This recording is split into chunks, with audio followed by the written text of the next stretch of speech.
polite. You're being polite. Like, everybody looks so like primary colors. Yes.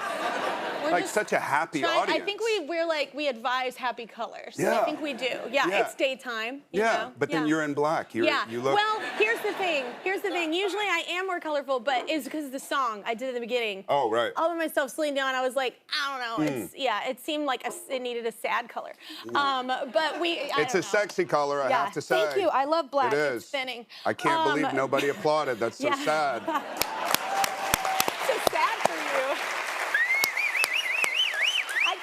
I guess I'm the only one that thought that.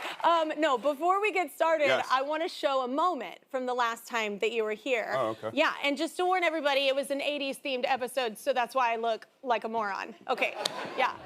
You know what you remind me of? And I'm sorry I keep... A child? No, child a little bit, but my mother. My mother is from Texas. You have personality. Your mom is from like Texas? Yeah, from Corpus Christi.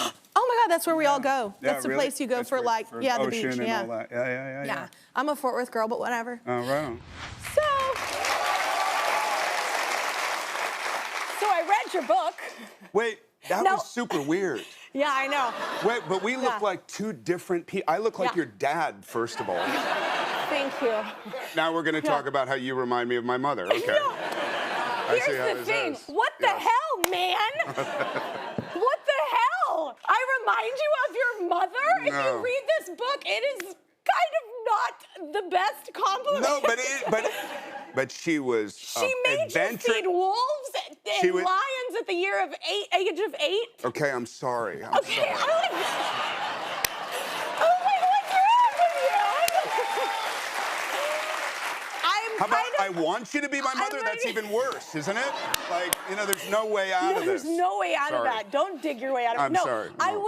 I will say, I hope I gather what you mean by it. My mother was like an emotional drag racer, right? Now, that part is true.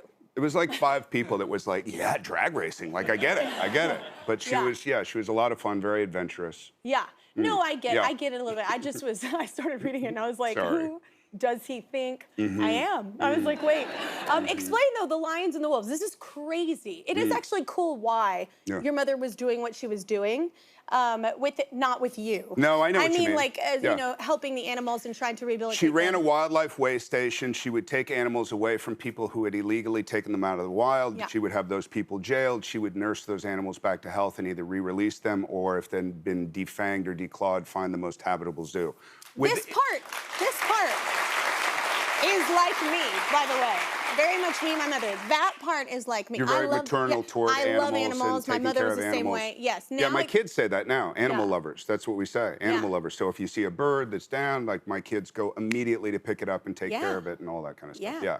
But then comes the crazy. So tell them the rest of it. So. Well, then you see the Tiger King and you go, oh, like I see. Yeah. Like all those people are the same and my mother is no exception. No, you're not. No.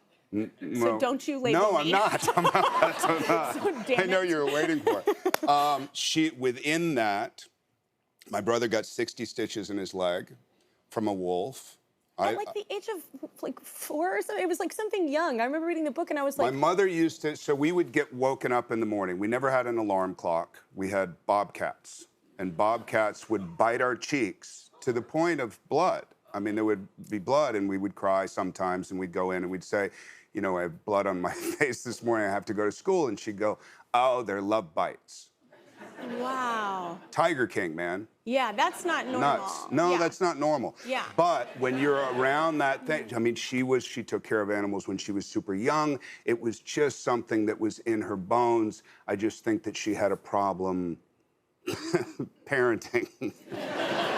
I think CPS should have been called a couple times. So too. I was reading it going, oh my gosh, I can't imagine, like, God, my kids won't even feed chickens. Like, I mean, I can't even get them because they're afraid of being pecked. But I have to tell you, like, my 31-year-old Eden, who was 4 when we grew up on the ranch, or she grew up on the ranch, I grew up on a ranch down the road, and I would make her walk maybe 1/8 of a mile to go get the chicken eggs every morning, and she would cry. But that's a normal ask. But that's what I mean. Yeah. It built self-esteem, it built a sense of self, and she says now she looks back on that as one of the greatest times of her life. But she was totally cursing you the entire walk. That's okay. Yes. She didn't have to walk a wolf. You know what I mean? So buck up. So you also say that your mom was your favorite person. Do you feel? Yeah. I feel the older I get, it's not that I mean, yes, you forgive certain things, but it's not that I forget certain things. But I think I have I have an understanding, and you're more empathetic, right? Do you feel like that with your mother? Yeah, because I've had kids since I was 20 years old. I'm 56 now. I have a 36-year-old, a 31-year-old, a 6-year-old, and a 3-year-old. So I'm my own version of crazy. Yeah, that's a lot. Yeah. But when you realize, like, think about from 20 to 56. Like, maybe I was more adventurous, but maybe I was a little more dangerous. Maybe I was less. Maybe. Less parentally capable. Yeah. Because you're going through your own trajectory. Yeah. So how I parented then, even though I think I was always a good parent, and how I parent now, I'm sure is very different just because of what I've learned throughout those years. Yeah. So when my mom passed at 55, and I'm 56 now, and I didn't even know until recently, until somebody brought it up. They said, so you wrote this book when you were 55, which is exactly the year that my mom passed. But I thought she was old. Like yeah, when we're young, yeah. 55 is like, you know, she lived a good life. Yeah. I guess you lived a good life. And then you're, which you don't understand that. I'm 42. Maybe a couple of people do. And I'm 56, and I'm like, I'm good, man. Yeah. I'm good. I'm ready to go. I think it's how you have to take care of yourself. Yeah. I'm a different 42. We need some commercials. Okay. We've got someone in the audience to take us there. Hi, Kelly. I'm Guha. Josh, like you, I love to surf. In fact, a few years ago, I had the coolest experience on the water with my friends. We discovered a school of dolphins riding alongside us on the waves. It was magical. Stay here. Kelly has more with Josh after this. We are back with Josh Brolin. Y'all give it up. His new memoir is called From Under the Truck. It's available now. So I understand, but kind of explain to everybody why you named it From Under the Truck. I mean, there's two reasons. There's one story where my mother's boyfriend at the time ended up under a truck outside of a country bar, and the guy, the owner of the bar, told us that he had seen his legs coming out from under. I don't know. It sounded good. Yeah. And then there's the kind of life philosophy of under a truck, you're either getting run over or you're fixing it. So it kind of paralleled with my life. These are vignettes of me getting run over, and these are also vignettes of finding a new life. Yeah. Wait, congratulations, 11 years sober. Thank you. Yes, that's amazing. I have to say, too, that's an amazing accomplishment. I know. Drinks for everybody. But me. No, so what's funny is that's a great segue. So I actually watched it, I think it was with Woody Harrelson, and it was with Ted Danson. And you were talking, and Woody was asking you, about, when you're out, people are drinking, and your answer was, it doesn't bother me. I can be in a room, everybody can be drinking, it can be flowing, it doesn't bother me. Which I think is a struggle for a lot of people. They can't put themselves in that environment. Like, I'm trying to break my own habitual patterns that are unhealthy, whatever we all are. Yeah. What is that? Because I always laugh, like with a therapist, I'm like, there's no switch. I can't find the switch. Like, you found the switch. Where the is the switch? Like, I'm like no. Like, you seem so secure about it and confident and like, oh no, that doesn't bother me. I don't know if it's confidence. It's just I've found a better way of living that I prefer. So it's stronger. It's more powerful. Okay. And I do feel that I lived that way up until literally the red zone for a very long time. I feel like I got away with murder for the most. I mean, not actually. You know what I mean? But I feel like I lived it's 45 years of living that way or not knowing how to live any differently. And now, I prefer it. I mean, I've always said in sobriety, and it's if I can actively create a day that's more interesting than my greatest romance of what drinking was, then I've won for that day. Yeah. All right. Goals. I was making a joke in the beginning about your mom. I actually love her as a character. But I think what's fun about her is she seems so wild, like a total stallion, like no one was gonna tame her. And I think that you have that spirit. And I think that that is a gift. I know it maybe got you into trouble for so long, but it's one of those things I feel like if you're working in your positive and not the negative, you can be the most powerful person in the room, probably any room you walk in, but it can infect a room or it can inspire a room. Do you feel Yes, that? I do. Tony Hopkins once said to me, he said, how great is it that we're like this? Yeah. And he's been sober for 40 years or whatever. And I was like what? And he goes, we're just so edgy and angry. And I was like, is that a good thing or is that a bad thing? Seems and he bad. said, he said, directed in the right way, we can be the most inspiring, profound people. We can have the most profound effect. Left to its own devices, we can create just unlimited hurt and pain. Yeah. And I realized that that's the same person. I always felt like I had to be somebody else. I was like I was born wrong. Something was broken. And then when he said that, something switched in me where I go, oh, wow, it's just perspective. It's a small behavioral shift. Yeah. So when I go into a room, I mean, I was telling somebody the story the other day. They go, oh, you must have been such a chick magnet back in the day and all that. And I was like, no. Benicio del Toro walks into a bar and all the girls swarm. And I used to be able to walk into a bar and all the girls would look from the bar and then they'd furrow their brow and then they'd look away. And I was like, is that an energy that you're giving off? And I think yes, it's an energy. And then the one girl that didn't furrow, not bull. I think you walk into a bar, I don't think No, man. Like, I think No, there's the one girl that turns around and goes, yum, and that's the girl you end up marrying. The girl with daddy issues. Let's do another short break. That's a great time to break. More with Josh Brolin after this. Welcome back, y'all. Josh Brolin is hanging out. His new memoir is called From Under the Truck. It's out now. And I want to talk about the book with respect to how it relates to you being a daddy. So you love being a dad. Were you two things. Were you, one, like, afraid that they'd read these one day? I mean, your older children, obviously, now. But the younger ones, because it's a lot, your story. And then, two, did you do it for them to kind of understand you a bit more, you think? No, and no. Okay. No, but my daughter's here. She came from upstate New York here, and she got here last night. And it became obvious to me that she hasn't yet read the book. It doesn't mean that she doesn't want to. Yeah. But it doesn't hold, the stories already exist. I don't hide a lot of stuff. You can tell I'm not a hider. Yeah. You know, the closet is wide open and the skeletons are running frenetically around my home. Yeah. But I wrote it in honor of the impact that they've had on my life. And my mom, too. Yeah. I love that answer. And my dad, by the way. Yeah. I have a father, you know.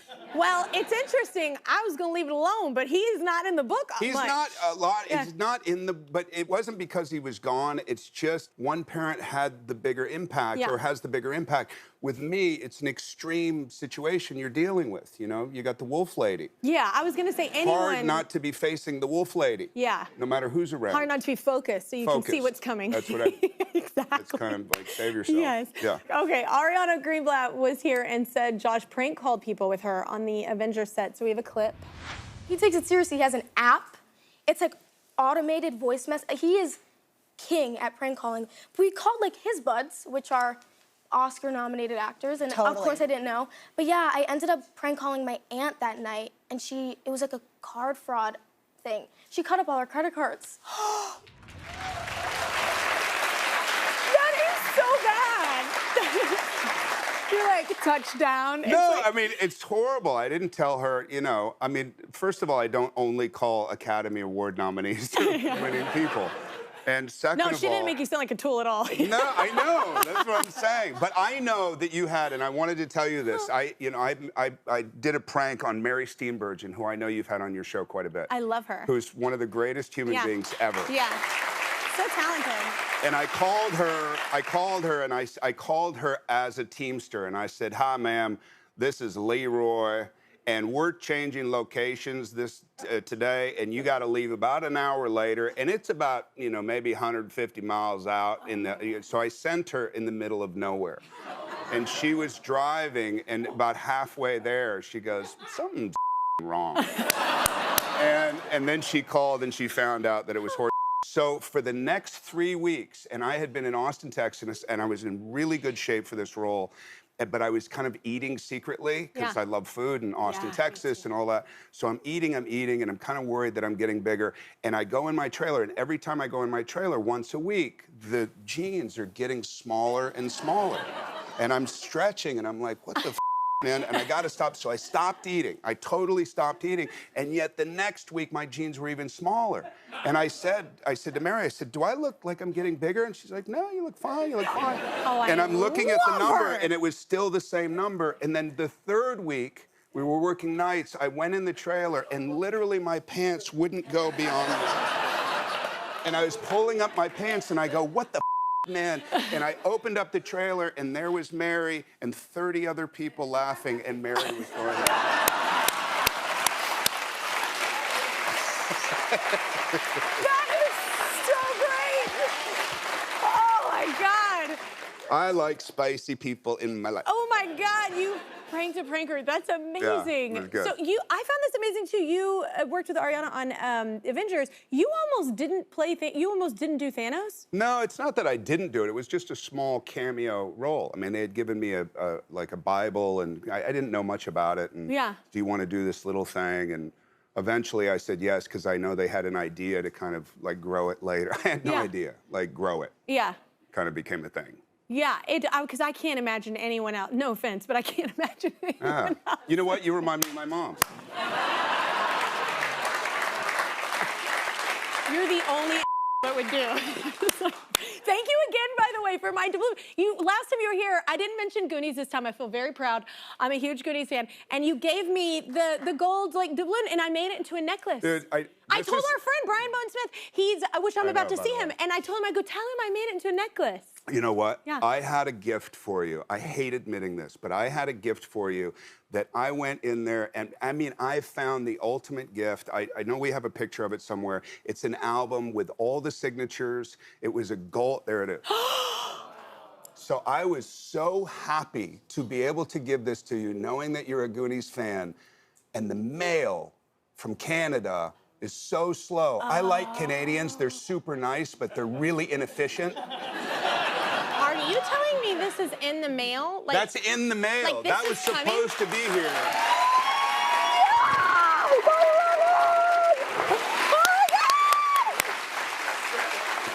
It's going in my party barn at my ranch. I'm very excited. No, oh and then God. we looked at other ones that we knew could be here, but then maybe one signature was missing, and it just didn't have the same. Oh like my that. gosh. I like that. So I'm there not you even go. kidding. My Later. brother, he's a decade older than me. He used to make me do the truffle shuffle to get in our apartment. Oh God. In front of all of his friends, and I was chubby, and it was so mean, but I love it. Yeah. Anyway, there's a lot of therapy there. Josh Brolin, everybody. His new book is called From Under the Truck. You gotta go buy